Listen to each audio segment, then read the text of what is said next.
Okay बेटा, हम लोग बात करने जा रहे हैं रेक्टिफिकेशन ऑफ एरर। इसका मतलब होता है बचपन की गलतियों को जवानी में सुधार लेना। भाई अब ये बताइए, जैसे बचपन में आपको किसी से मोहब्बत नहीं हुई, तो बेटा अब ये बताओ इस गलती को तुम कैसे ठीक करोगे बेटा? किसी से मोहब्बत करके ही तो ठीक किया जा सकता है। तो बेटा हमने ये कहा कि कुछ ऐसी गलतियां जो हमें हो गई हैं, जैसे मान लीजिए अगर आपने बचपन में बॉर्नविटा नहीं खाया, आप पतले रह गए, अब इस गलती को ठीक करना है तो कैसे ठीक करेंगे? बॉर्नविटा खाकर। तो बेटा हमने कहा कुछ ऐसी गलतियां होती हैं जो छूट गई हैं, उन गलतियों को सुधार कर लेना is to be termed as a rectification of error. बेटा अब हमने जब रेक्टी की बात की तो हमने कहा ये एरर दो तरीके की होंगी। हमने कहा एक प्रिंसिपल एरर। प्रिंसिपल एरर का मतलब है कि प्रिंसिपल का ज्ञान ना होने के कारण से जो एरर हो जाएंगी वो हमारी प्रिंसिपल एरर कहलाएंगी। जैसे आपने कहा, देखो भैया एक अकाउंट में दो तरीके के आइटम होते हैं। एक होते हैं रेवेन्यू आइटम और एक होते हैं कैपिटल आइटम। जो रेवेन्यू आइटम वो होते हैं जो trading and profit and loss में जाते हैं, और कैपिटल आइटम वो होते हैं जो बैलेंस शीट में जाते हैं। तो भैया अगर आपने रेवेन्यू आइटम को कैपिटल आइटम मान लिया, क्या कहा भैया हमने? रेवेन्यू को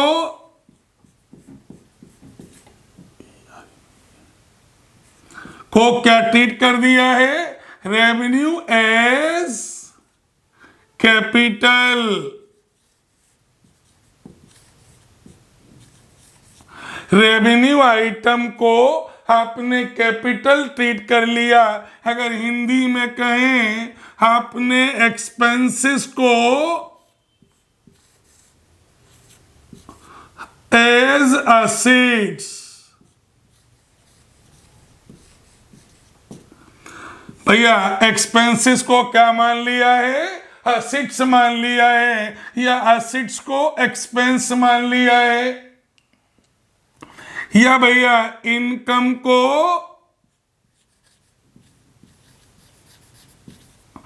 एज लायबिलिटी, या लायबिलिटी को एज इनकम। तो भैया अगर आपको अकाउंट के प्रिंसिपल की नॉलेज ना होने के कारण से कोई भी एरर होगी तो वो क्या कहलाएगी? प्रिंसिपल एरर कहलाएगी। मतलब अगर आपने रेवेन्यू आइटम को कैपिटल आइटम समझ लिया, या कैपिटल आइटम को रेवेन्यू आइटम समझ लिया, या ट्रेडिंग में के ट्रेडिंग और पीएल के डेबिट साइड में जाने वाले आइटम को बैलेंस शीट की एसेट में ले गए, या एसेट साइड में दिखाए जाने वाले आइटम को ट्रेडिंग और पीएल के डेबिट में ले आए, या ट्रेडिंग के क्रेडिट साइड या पीएल के क्रेडिट साइड में जाने वाले आइटम को लायबिलिटी मान लिया, या लायबिलिटी में आ जाने वाले आइटम को ट्रेडिंग के क्रेडिट में या पीएल के क्रेडिट में ले आए, तो ऐसी एरर को हम प्रिंसिपल एरर बोलेंगे। एक खास बात भैया ये है, इन एरर से आपका ट्रायल बैलेंस टैली कर जाएगा।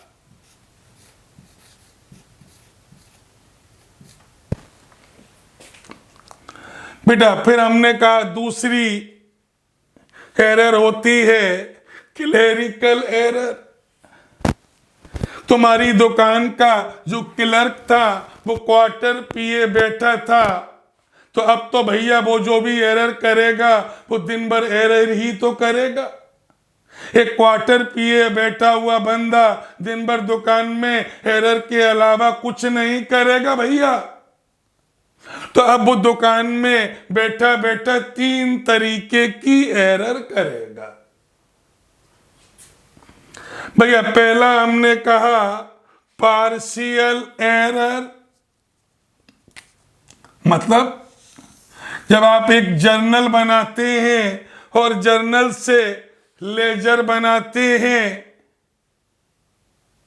तो अगर आपने एक लेजर में लिख दिया है लेकिन दूसरे लेजर में नहीं लिखा, मतलब एक लेजर में नहीं लिखा और जिस लेजर में नहीं लिखा वो लेजर पर्सनल नेचर का था।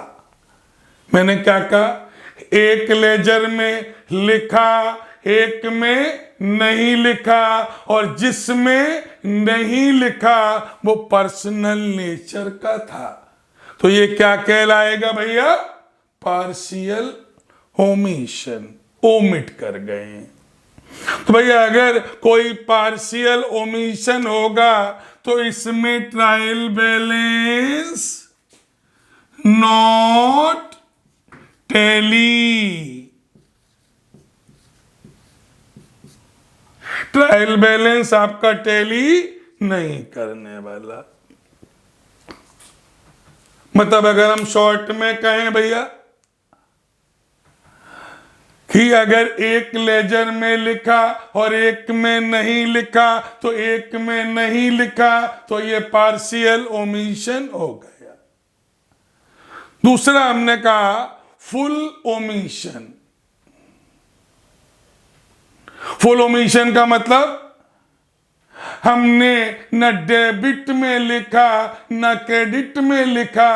जब हमने लिखा ही नहीं है तो इसका मतलब है, ये कहें शॉर्ट में हमने ना डेबिट में लिखा ना क्रेडिट में लिखा, तो ऐसे को हम क्या बोलेंगे? Full omission. भैया फुल ओमिशन, इसमें भैया हमारा ट्रायल बैलेंस टैली कर जाएगा। क्यों कर जाएगा? क्योंकि ना डेबिट में लिखा ना क्रेडिट। भैया हमने कहा घर से आप निकले, आपने एक पैर में पैंट पहन ली बेटा और एक में नहीं पहनी, तो एक में पहनी एक में नहीं पहनी, जिसको क्या बोलेंगे भैया? Partial omission. और दोनों ही पैरों में अगर आपने पैंट नहीं पहनी तो ये क्या कहलाएगा भैया? Full omission. Is it clear?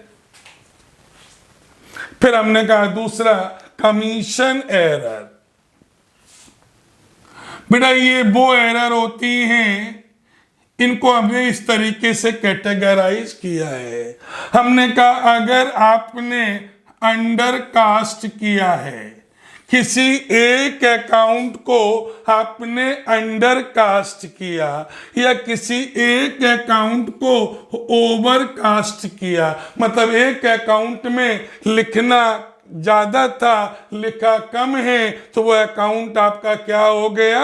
Under cast हो गया। ठीक भैया?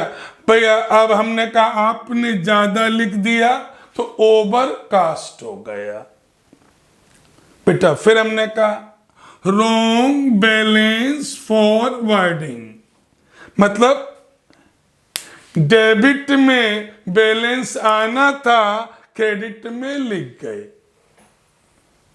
मतलब जाना अपने घर में था और पड़ोसिन के घर में घुस गए। अब रिजल्ट समझ ही रहे होगे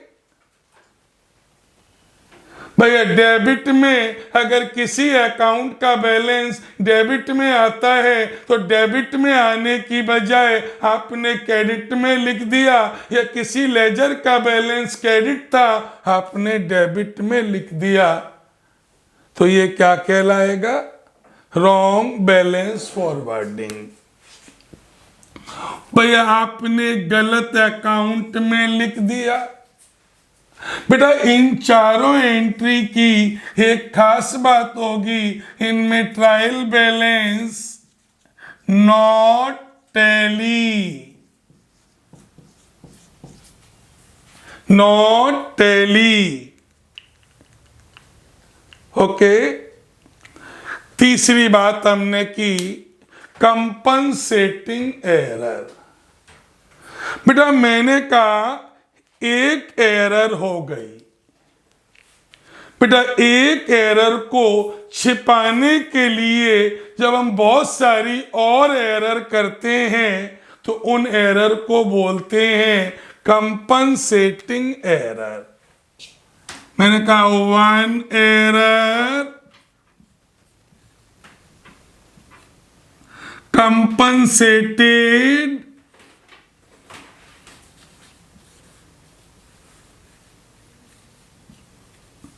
by other error।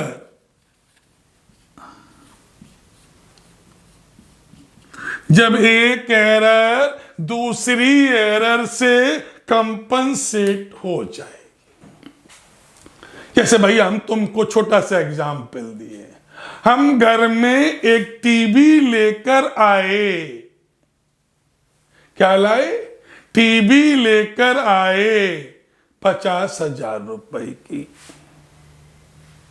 बेटा जब हम 50,000 की टीवी लाए और हम भूल गए, हमने एंट्री ही नहीं की, साला अब डिफरेंस आने लगा पैसे का। हमने कहीं टीवी दिखाई ही नहीं। जब 50,000 का डिफरेंस आ रहा था तो हमने क्या किया? दिखा दिया एसी ले आए, जबकि एसी तो हम लाए ही नहीं थे बेटा। तो हमने क्या कहा? एक गलती ने दूसरी गलती को कंपनसेट कर दिया। जैसे कभी आपने खाना रोटी खाने की बजाय पिज्जा खा लिया तो आपका पेट तो भर गया ना। तो ऐसी एरर को हम क्या बोलते हैं? Compensating error. ओके, तो मैंने क्या कहा? When one error is compensated by the other error it is to be known as compensating error. इसमें ट्रायल बैलेंस टैली करेगा। माय फ्रेंड्स, देखिए अब हम आपके सामने एक बार फिर ग्लिम्स मार रहे हैं। बेटा पहला मैंने कहा प्रिंसिपल एरर मींस ऐसी एरर जिनका अकाउंट्स के रूल्स की नॉलेज ना होने के कारण से जो एरर्स होती हैं उनको हम प्रिंसिपल एरर बोलते हैं। जैसे हमने कहा आपने एक्सपेंसेस को असेट्स मान लिया या असेट्स को एक्सपेंस मान लिया, या इनकम को लायबिलिटी मान लिया या लायबिलिटी को इनकम मान लिया। फिर मैंने कहा दूसरा क्लेरिकल एरर। बेटा क्लेरिकल एरर 3 होंगी, omission, commission and compensating. Omission का मतलब हुआ 2 तरीके का ओमिशन, पार्शियल और फुली। अगर एक लेजर में लिखा और एक लेजर में नहीं लिखा पार्शियल, दोनों लेजर में नहीं लिखा फुली, एक में नहीं लिखा ट्रायल बैलेंस टैली नहीं करेगा, दोनों में नहीं लिखा ट्रायल बैलेंस टैली करेगा। फिर मैंने कहा कमीशन। कमीशन में 4 तरीके की आएंगी, under, undercast, overcast, wrong balance forwarding and posted in the wrong account. अगर अंडरकास्ट है trial balance not tally, overcast है trial balance not tally, debit का बैलेंस क्रेडिट और क्रेडिट का balance debit, trial balance not tally. अगर गलत account में लिख गए तो ट्रायल बैलेंस नॉट टैली। भैया फिर हमने कहा कंपनसेटिंग एरर। बेटा हमने कहा कंपनसेटिंग एरर का मतलब हुआ जब एक गलती ने दूसरी गलती को क्या कर दिया बेटा? कंपनसेट कर दिया। तो अब हम इनको क्या बोलेंगे? Compensating error. बेटा अब ये तो थ्योरेटिकल एस्पेक्ट था, अब हम प्रैक्टिकल एस्पेक्ट्स पर वर्क करना चालू कर रहे हैं। हमने कहा प्रैक्टिकल पॉइंट ऑफ व्यू से हम टोटल किताब में जो क्वेश्चन दिए होते हैं उनके पॉइंट ऑफ व्यू से हम 3 तरीके की लैंग्वेज देखेंगे। एक हमें मिलेगा, इनमें लिखा होगा नॉट रिकॉर्डेड, मतलब कोई हमने ट्रांजैक्शन किया लेकिन उस ट्रांजैक्शन को हमने अभी तक अपने बुक्स ऑफ अकाउंट्स में रिकॉर्ड नहीं किया। तो अगर हमने बुक्स ऑफ अकाउंट्स में रिकॉर्ड नहीं किया तो भैया क्या कर दें? तुम कहोगे अब रिकॉर्ड कर दो। भैया डेली दारू पीते थे और अगर आज दारू नहीं पी है तो इस गलती को ठीक करने के लिए क्या करें? दारू पी ले। Is it clear? तो मैंने क्या कहा, अगर आपने कोई एंट्री की है जिसको बुक्स ऑफ अकाउंट्स में रिकॉर्ड नहीं किया है तो उस गलती को ठीक करने के लिए क्या करेंगे? एंट्री कर दो। अच्छा भैया, अब हमने दूसरा कहा सिंगल साइड एरर। यही बच्चे को परेशान करती है।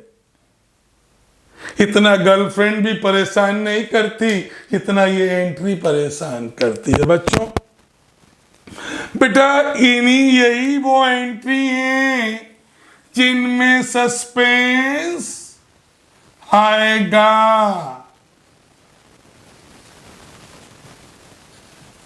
अल्लाह पाक कसम, इनके अलावा कहीं सस्पेंस नहीं आएगा।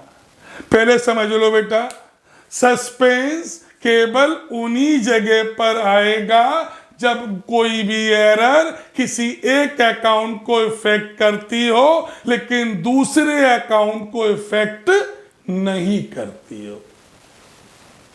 जैसे हमने कहा कि हमने अंडर कास्ट किया, इसका मतलब भैया हमने कम कास्ट किया, तो जितना कम कास्ट किया उतना और कास्ट कर दें, और कास्ट कर दें। भैया अगर कम लिखा है ठीक करने के लिए क्या करें? और लिख दें। भैया अब अगर हमने ज्यादा लिखा है तो ठीक करने के लिए क्या कर दें? रिवर्स कर दें। जैसे हमने कहा भैया हम 4 पैक डेली पीते थे, आज हमने 2 ही पैक पिए हैं, इस गलती को ठीक करने के लिए क्या करें? 2 पैक और मार दें। और अगर हम 4 पैक पीते थे, कहीं पार्टी में हमको फ्री की मिल गई और 7 पैक उड़ा दिए, ज्यादा पी गए हैं, तो अब क्या करेंगे? उल्टा। तो बेटा अंडर कास्ट है तो सीधा, और ओवर कास्ट है तो कर देना उल्टा। जैसे परचेज अकाउंट डेबिट होता है, अगर कम डेबिट किया है तो ठीक करने के लिए क्या करें? और डेबिट कर दें। और परचेज अकाउंट डेबिट होता है और ज्यादा डेबिट कर दिया है तो ठीक करने के लिए क्या करना पड़ेगा? क्या करना पड़ेगा बेटा? ठीक करने के लिए रिवर्स करना पड़ेगा। तो बेटा अंडर कास्ट में सेम साइड और ओवर कास्ट में अपोजिट साइड। लेकिन याद रखना बेटा, इनके अलावा कहीं सस्पेंस नहीं आता है। कहीं अगर आता है तो तुम्हारा डंडा हमारा सर। याद कर लो, अंडर कास्ट हो एक अकाउंट, ओवर कास्ट हो एक अकाउंट। अगर एरर इन द अकाउंट है, इन द लेजर है या इन द बुक है तो सस्पेंस आएगा, और इसके अलावा सस्पेंस कहीं नहीं आएगा। बेटा हमने कहा बेस एरर। मम्मी ने कहा था बेटा जा रहे हो टमाटर ले आना, तुम गए शर्ट बेच आए। करना कुछ था, कर कुछ बैठे। तो ऐसी एरर को हम क्या बोलेंगे? Base error. और इनको पहचानने का एक रास्ता है, या तो लिखा होगा थ्रू, या लिखा होगा एंटर्ड एज। भैया अगर एंटर्ड एज लिखा हो या थ्रू लिखा हो तो ये कैसी एरर है? बेस एरर है। और इनका एक कॉन्सेप्ट होगा राइट एंट्री फ्रॉम दिल and wrong entry from bill. Right entry from दिल and wrong entry from bill. And wrong को उल्टा कर दो और राइट से मर्ज कर दो। अब इसकी चर्चा हम लोग आपसे अगले वीडियो में करने वाले हैं। धन्यवाद। अगर अच्छा लगे तो लाइक करिए, सब्सक्राइब करिए और लोगों को बताइए। धन्यवाद।